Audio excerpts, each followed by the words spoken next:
Assalamualaikum warahmatullahi wabarakatuh. Perkenalkan, nama saya Muhammad Burdah, NPM 0850171013. Di sini saya akan mempresentasikan hasil aplikasi kehadiran perkuliahan Sekolah Vokasi Universitas Pakuan Bogor. Sebelumnya saya berterima kasih kepada pembimbing 1, yaitu Ibu Cut Awaliyah MKOM, dan pembimbing 2, Dian Kartika Utami MKOM, dan kepada dosen penguji yang telah hadir pada sidang kali ini. Nah, latar belakang penelitian ini adalah permasalahannya pencatatan dan pelaporan rekap kehadiran yang digunakan masih dilakukan dengan cara manual.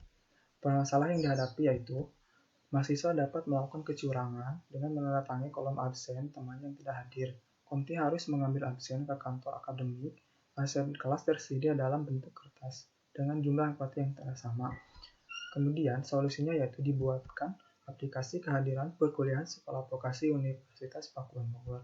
Nah, lingkup dari aplikasi ini adalah dibuat menggunakan PHP MySQL, CodeIgniter 3 sebagai frameworknya, text editor Sublime Text, dan terdiri dari 3 hak akses yaitu STU, dosen, dan kaprodi. Nah, data yang digunakan pada ruang lingkup kali ini yaitu sebagai inputan berupa data dari 5 sekolah vokasi Universitas Pakuan Bogor. 4 dari aplikasi ini adalah memudahkan rekapitulasi absensi sehingga dosen, mahasiswa, dan prodi dapat secara otomatis memperoleh data perkuliahan.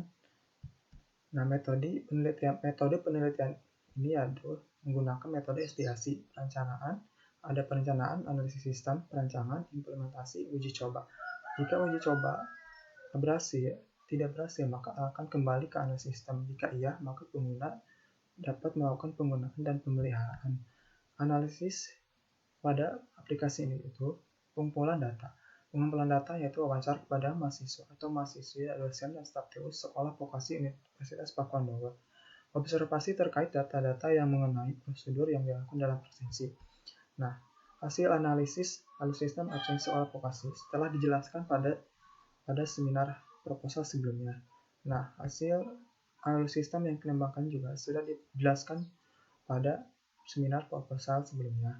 Maka untuk mempersingkat waktu, saya persingkat, yaitu sistem STU terdiri dari 7 menu, yaitu data mahasiswa, data dosen, data kuliah, data jadwal, data ruang, data kelas, data rekap mahasiswa dan dosen. Nah, terhadap data tersebut, STU dapat menambahkan, mengedit, mencetak, dan masuk ke dalam database. Alur sistem dosen terdapat 3 menu, yaitu keterangan absen, mahasiswa, rekap mahasiswa, dan data mahasiswa. Nah, di sini dosen hanya dapat melihat, mengedit, dan mencetak, dan masuk ke dalam database. Alur sistem kaprodi terdapat 2 menu, yaitu keterangan absen, rekap dosen. Nah, di sini juga alur kaprodi hanya dapat melihat, mencetak, dan masuk dalam database. Nah, desain halaman login telah dijelaskan seperti ini, yaitu untuk pengguna admin yang terdapat info input dan tombol sign. Nah, halaman desain ini telah dijelaskan pada proposal sebelumnya. Nah, untuk mempersingkat waktu, saya akan menjelaskan hasil dan pembahasan. Pada tahapan ini menampilkan hasil dari proses perancangan dan implementasi yang telah dibuat pada tahap perancangan yang telah dijelaskan pada seminar proposal sebelumnya. Nah, hasilnya halaman login adalah seperti berikut. Nah, halaman login dibuat sebagai keamanan dari aplikasi, di mana user harus melakukan login dengan memasukkan username dan password yang sesuai dengan hak akses pengguna, yaitu staf TU, dosen, dan kaprodi. Setelah login akan menampilkan menu sesuai hak akses. Nah, seperti hak akses staf TU berperan penting terhadap data-data yang jika pada tombol menu login menginputkan hak staf TU, maka akan masuk ke hak akses staf TU, dan hak akses staf TU ini berperan penting terhadap data-data yang berhubungan dengan kehadiran perkuliahan. Nah, hak akses staf TU dapat melihat data mahasiswa, dan staf TU dapat melakukan tambah, update, delete, dan pencarian data.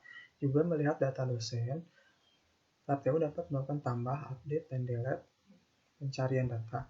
Data mata kuliah sama aksinya seperti Data-data dosen dan data mahasiswa itu tambah, update, delete. Menginputkan data jadwal, mengubah data jadwal, menghapus data jadwal dan menambahkannya. Berikut contoh tampilan form tambah datanya. Terdapat tombol tambah dan di set. Hak akses dosen. Jika di menu login menginputkan hak akses dosen, maka akan tampil hak akses dosen. Nah, hak akses dosen ini berperan mengaktifkan jadwal perkuliahan sebelum proses kuliah dimulai. Juga dapat melihat hasil perekapan kehadiran mahasiswa.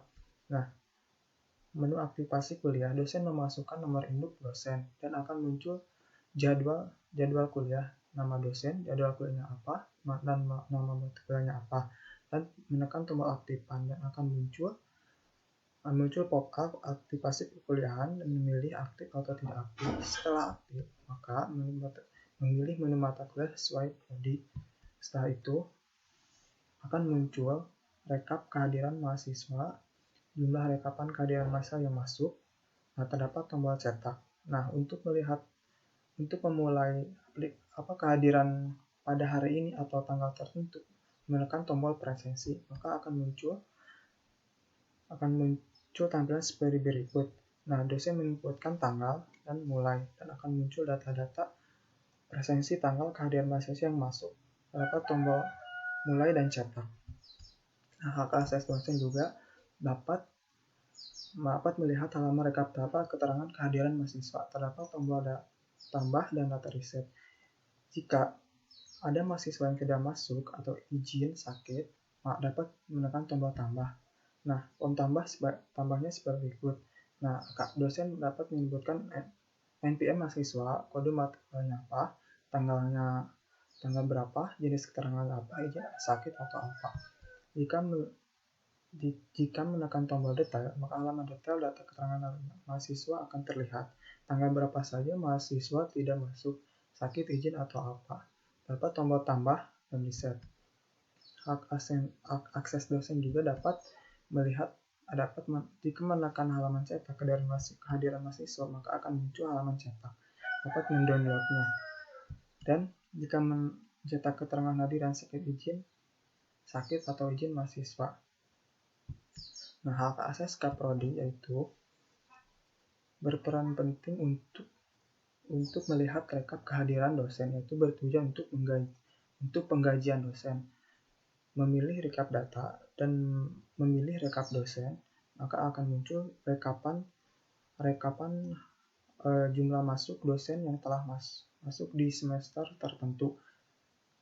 Dan jika ingin membuat laporan per bulan, maka klik tombol buat laporan, maka akan muncul rekap kehadiran dosen per tanggal dan menyebutkan laporan kehadiran dosen, pilih bulan, pilih tahun.